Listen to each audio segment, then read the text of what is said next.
to another episode of Sports With. Sports With. Sports With. What's going on, folks? It's your Sports With host here, Levon Whitaker. We have a special guest on the set today, my good friend, Darrell Collins. How you doing, man? Doing all right, man. Appreciate you having me. I'm glad you can make it, man. Glad you're here. Folks, as I said, great friend. We've been best friends since 2011 when we were roommates at Indiana State. Freshman year, we do this all the time. That's talking about sports, whether it's on the same side, whether we're agreeing or disagreeing. We do this every single day for the last, 8 years. This is just what we do. So I'm glad I can finally get him on the set. He's a busy man. I finally got the brother here to appear on Sports With.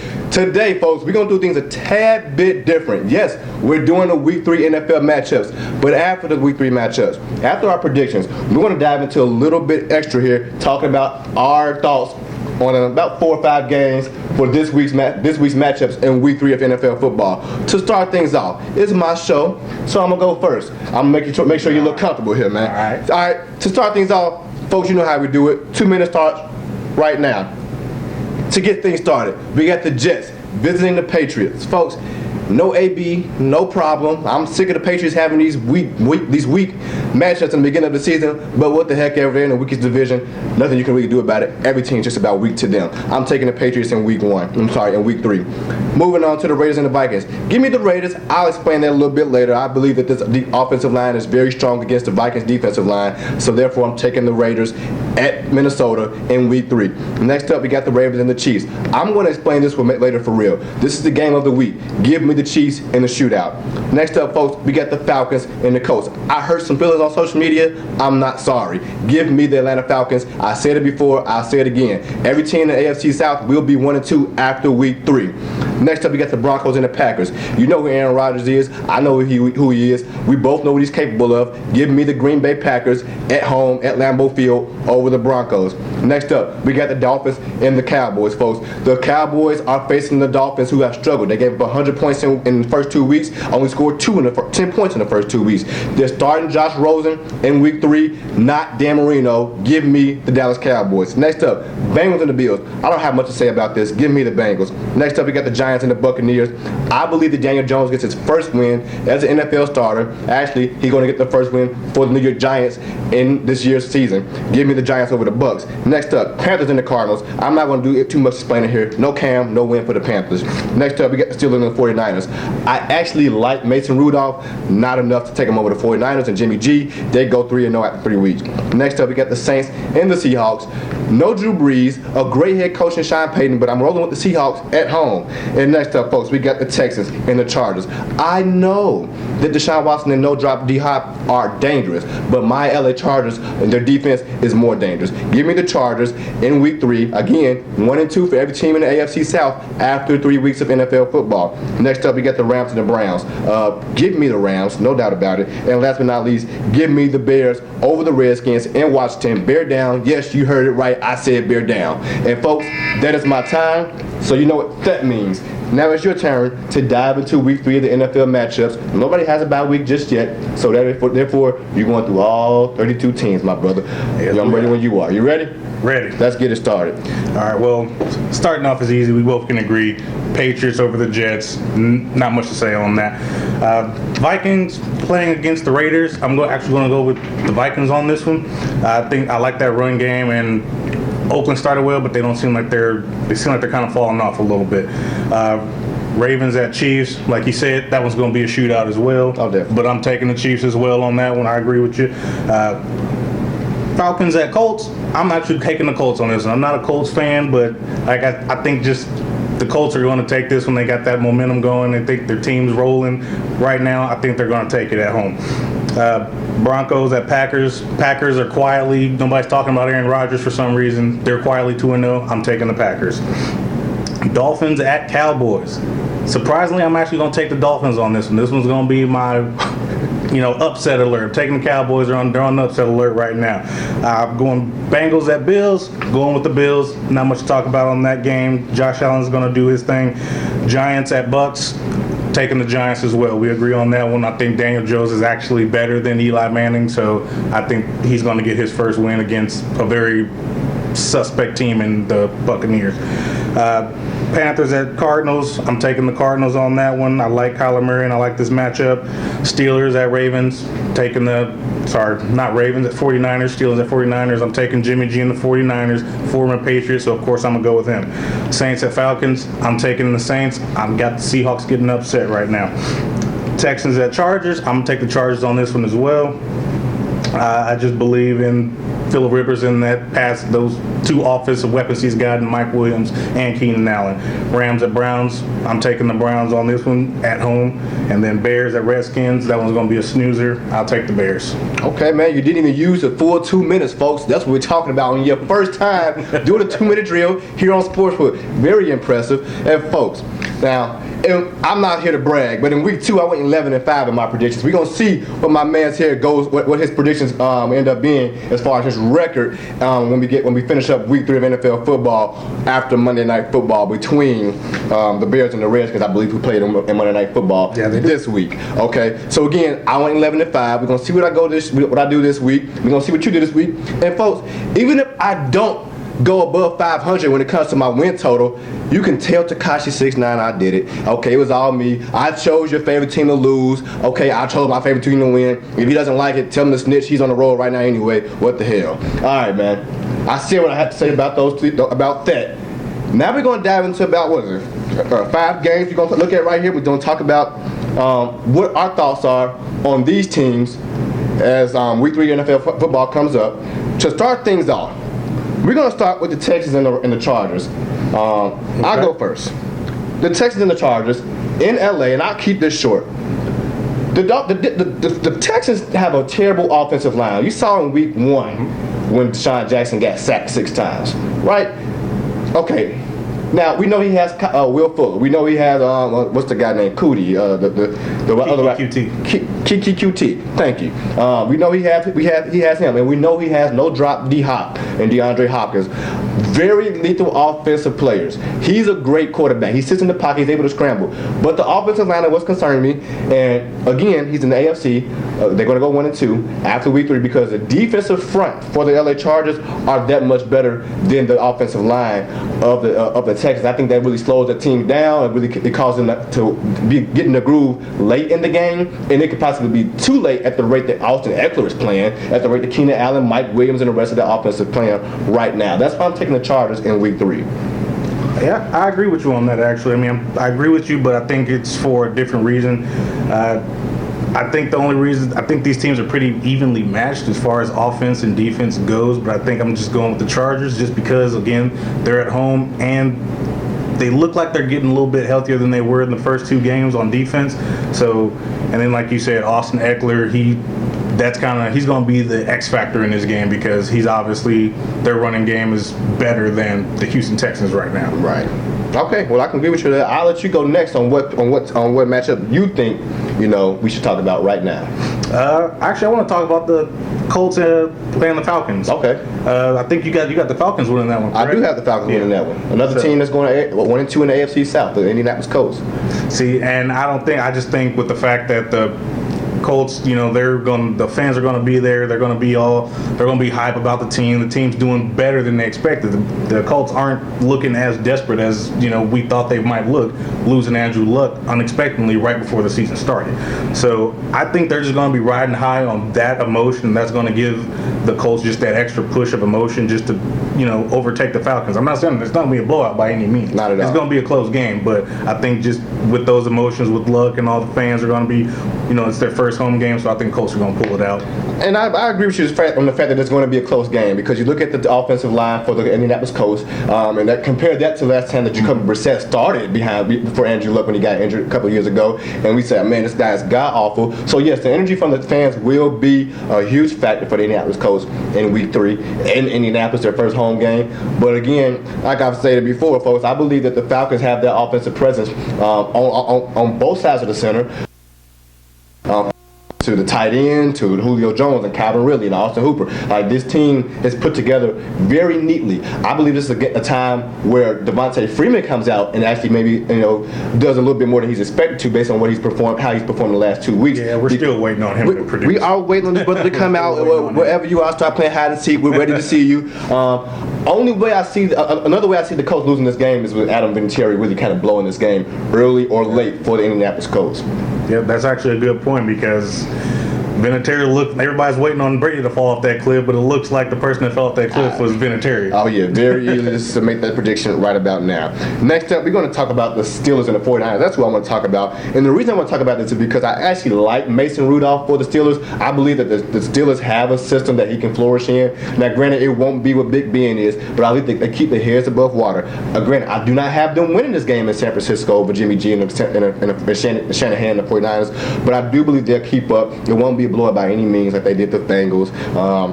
Again, the 49ers have a great team. They've been able to put guys in field positions and still stay afloat. They off to a 2-0 start. They're going to continue to be 3-0 after facing the Steelers, who've had a rough time on defense. Now they're going to face rough times on offense. Yeah, I agree with you on the 49ers. They're going to win this game for sure.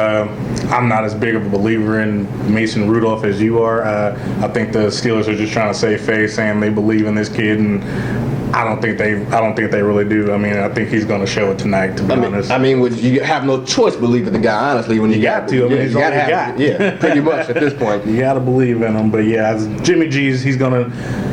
I think the 49ers are actually going to be a sleeper team for this year. I think they might they will end up making the playoffs this year. I think so. Is that a wild card, or you actually think they're going to actually win the division? I don't think they're going to win a division, but I do think they're going to make it in as a wild card just because they're looking real competent right now on defense. Their defense is actually looking pretty good considering what they were last year. They weren't very good, so based on your predictions, you got the Browns beating the Rams, and both teams are 2-0 between the 49ers and the Rams. They're both in the same division. If you got the Rams losing to Browns, the 49ers get out to a great start in the first quarter of the season, 3-0 versus 2-1 for the LA Rams. But that's a great prediction. I really like where you're coming from with that. Again, we both believe that the 49ers are going to win this game. It will be close, but it won't be too exciting. Next up, something we spoke about previously, before we get to the game of the week between the Ravens and the Chiefs. I want to hear what you got to say about the Saints and the Seahawks. You've done a very good analysis about these two teams. What are your thoughts on this game? Because you chose the Saints as an upset in Seattle. All right? Yes, I did. I chose the Saints, and that's because Sean Payton himself said he's going to be using an unorthodox approach for this game. He's going to be using two quarterbacks, which is something that just doesn't happen. You hear two running back by committee, but you never hear quarterback by committee. So I think that actually is going to work in the Saints' favor in this game, is just because one, we haven't seen Teddy Bridgewater play. There isn't much tape on him. Right. And then two, we all know Taysom Hill, the kid's a Swiss Army knife. He can do it all. He can use in any and all situations. The kid's on special teams. He's on offense. He passes. He runs. He does it all. So I think that he's actually going to be their secret, not so secret weapon in this game, and I actually think he's going to be responsible for at least 2 or 3 scores in this game. Well, that's a great prediction when you talk about, especially when you consider the offensive mind of a Sean Payton, what he's been able to do with Drew Brees, who had that undersized quarterback, and getting that second chance in New Orleans, and really coming out and being able to put himself on display after having not such a good career in San Diego with the Chargers. Again, a guy that came out, showed himself. He has not been hurt. He has not missed a game. In I think like 49 games, he hasn't missed a game. Mm-hmm. So he's been that great. He's been healthy his whole career. He hasn't had too many setbacks. Now, when we look at this game against the Seahawks, they're facing the 12th man in Seattle. Okay, this is a team that's led by Russell Wilson, and his impact is so great that it actually enhances the defense of the Seattle Seahawks. So you look at him and Pete Carroll together in Seattle. I don't believe with Sean Payton, although I agree with you, Sean Payton having the 2 quarterback system is going to be great. I'm more so concerned with how many snaps that Teddy Bridgewater will play. I know Taysom Hill is going to get his.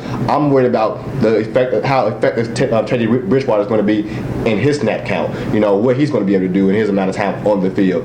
And because of that, I don't believe that the Saints will uphold the offensive side of the ball too well. But even if they do, I'm more concerned with the Saints defense holding out for a whole 4 quarters. That's been their issue even with Drew Brees. I think that's going to be something that the Seahawks are going to key in on without Drew Brees. They're really going to have to pay attention attention to that more so than the two quarterback system, in my opinion.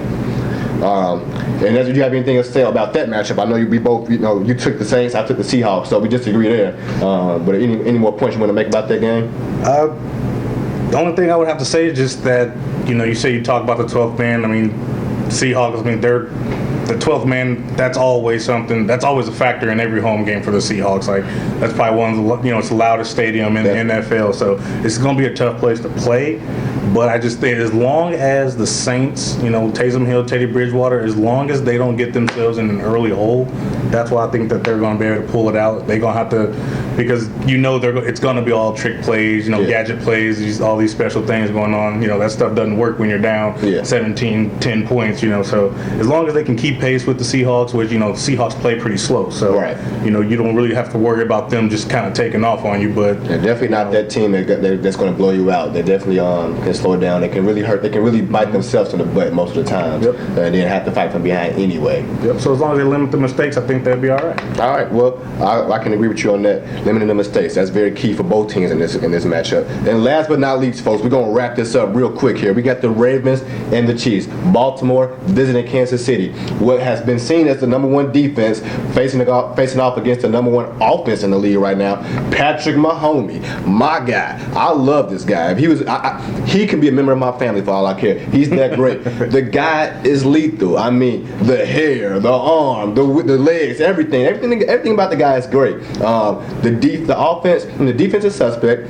The offense is not suspect, but it's unpredictable. You don't know where the ball is going. You don't know if it's going to Sammy Watkins or Robinson. You don't know who it's going to. Not to mention, right now they are limited a little bit because LaShawn McCoy will be the lead back this game, most likely because Damian Williams isn't playing in Week 3. So now you got something to look forward to if you're the Baltimore Ravens defense, but LaShawn McCoy may not even play because he's having an ankle injury right now. He's babysitting some things right now. So, again, I have the Chiefs winning this game. You have the Chiefs winning this game. We both believe it's going to be a shootout. And we both believe that both quarterbacks are very well capable of leading their team into the fourth quarter. I happen to believe it's going to be about clock management, something that Patrick Mahomes struggled with last year, especially against your team, the New England Patriots, in both matchups. He must bring it to this week in Week 3 and really display his clock management, his time management on the field, and give his defense the defensive breaks they need because they're not that great, and you're going to have to keep up with Lamar Jackson and Hollywood Brown and Willie Snead and Andrew, the number one receiver in the league right now, according to fantasy football. So what are your thoughts on this game? Like I said, we both agree that the Chiefs are going to win. Both agree that it's going to be a shootout. What's your thoughts beyond that? I would say the pressure is actually on Lamar Jackson on this game. I don't think, in this game, Mahomes, he's the veteran in this one. He's going to be the cool, calm, collected veteran in this. It's going to be Lamar Jackson that's going to have to keep up with Patrick Mahomes. I don't think it's going to be the other way around. He's the one, with the, right now I just think he's just hot. Yeah. I don't think he can maintain this level of production that he's having. And not at all. So I think being that he's going against a team that is more offensively talented than his team. Yeah. And they're going to put up points and put up points quickly. I think the Ravens have a good defense. We know, but we don't know how good that defense is just yet because they haven't truly been challenged. Okay. So I don't think the defense is actually going to be a factor in this game at all, just because the Patrick Mahomes and the Chiefs are just that good. On another level. Yeah.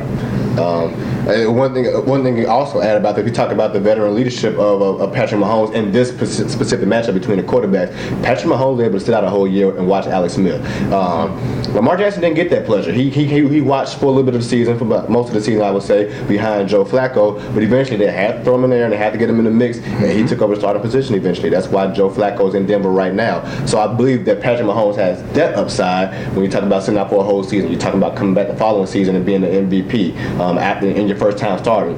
So this guy is on another level. The defense, like you said, with the Baltimore Ravens has not been truly tested. I can agree to every point you made this far. So yeah, we're on the same page here, man. One more point I would like to make also is, everybody thinks, that Lamar Jackson can't throw, and right now I'm actually not a believer that he can throw yet. Really? Yeah, I don't. It's easier to throw when you're ahead. Okay. So I would say, again, I think the Chiefs are going to jump out to an early lead. So I think it's really going to be on Lamar Jackson to really actually throw under pressure in this game, and I think that's why I'm not a real believer in his throwing ability just yet, because he has yet to have to throw from behind, and I think that'll really show whether or not, because he won't be able to run the entire game. Well, that's true, and I actually really like that statement you made. It's easy to throw when you're ahead. It truly is. It has been. When they faced the previous two teams that they faced, they beat the Dolphins by Lord knows how much. I think it was 59-10 or something like that. He had a perfect passer rating or QB rating. So he has been able to play from a very comfortable spot in the game. That's definitely going to change. Not to mention you're in Kansas City, just like we mentioned with the Seattle Seahawks, a very intensified stadium when it comes to just the level of energy that you get from the home team. He's going to have to face that as well in Kansas City. Nevertheless, I believe in the guy. I actually believe he can throw. I actually believe that Lamar Jackson will compete. If nothing else, he's going to compete against the Kansas City Chiefs. He's going to compete against last year's MVP and Patrick Mahomes. I'm sure he wants to be this year's MVP. No doubt in my mind the way he's been performing thus far, proving guys wrong. So, folks, there it is. A little bit longer segment than you're used to for your predictions, but nevertheless, we gave you some extra content. Take it, run with it, analyze it, do whatever the heck you want to do with it. Again, last week, 11-5 in my predictions. This week, I'm looking to go 12-4 at best. Okay, at least, I'm sorry. And I don't know what his expectations are, but I know he wants to be above 500. And again, if we're wrong, you can tell Tekashi 6ix9ine we did it. He can snitch all he want. Okay, we ain't ashamed of it. We did it. We came out here. We gave it our best. And again, folks, thank you guys for tuning in to another episode of Sports Wit. We appreciate you guys checking us out. Thank you. What's going on, folks? It's your Sports Wit host here, Levon Whitaker. I just want you all to know to follow me on Instagram, Facebook, and Twitter. Also, be sure to follow me on sportswit.com. Thank you.